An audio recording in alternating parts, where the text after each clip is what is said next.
నడుపుకోవాలా, ముఖ్యమంత్రి నడుపుకోవాలా, సో ప్రభుత్వాన్ని మంత్రులు ఎమ్మెల్యేలుగా నడుపుకోవాలి. ఆ ఎమ్మెల్యేని ఆ మంత్రుల్ని ఎన్నుకుంటుంది ఎవరు? మనమేనా? ఓట్లున్న వాళ్ళంతా ఒకసారి చేతులు ఎత్తండి. మీరంతా ఓట్లేసి ఎన్నుకుంటున్నారు కదా, రైట్. అంబేద్కర్ గారు తెలివిగలవాడా, మేధావా, కాకపోతే తిక్కలవాడా? మేధావి అన్న వాళ్ళందరూ చేతులు ఎత్తండి. ప్రపంచ మేధావి కదా, గొప్పడు కదా.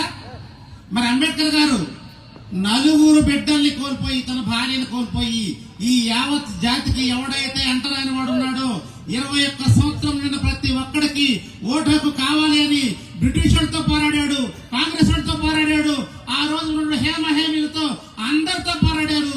మాకు అక్కర్లేదు అని చెప్పేసి ఇదే అంటరాని జాతుల నుంచి కొంతమంది అంబేద్కర్ గారి మీదకి విసిగొలిపితే వాళ్ళతో సైతం పోరాడి బ్రిటిష్ వాళ్ళ మెడలు వంచి మనకి ఓటు హక్కు తెచ్చుతున్నాడు అంబేద్కర్ గారు. మేధావేనా? మేధావి ఒకసారి చప్పట్లు కొట్టండి, నాకు తెలియదు కదా.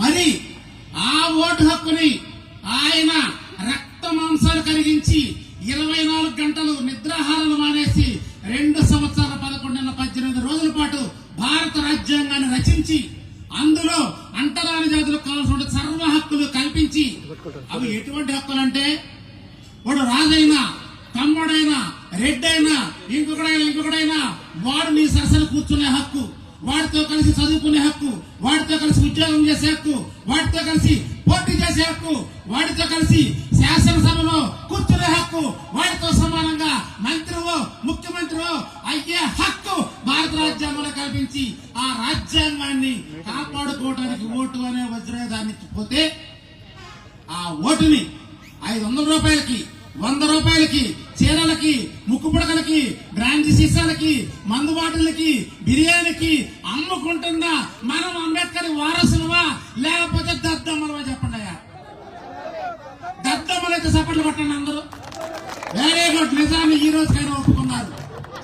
అసలు విషయాన్ని వదిలేసి వర్గీకరణ చేసింది ఎవరు? చంద్రబాబు నాయుడు.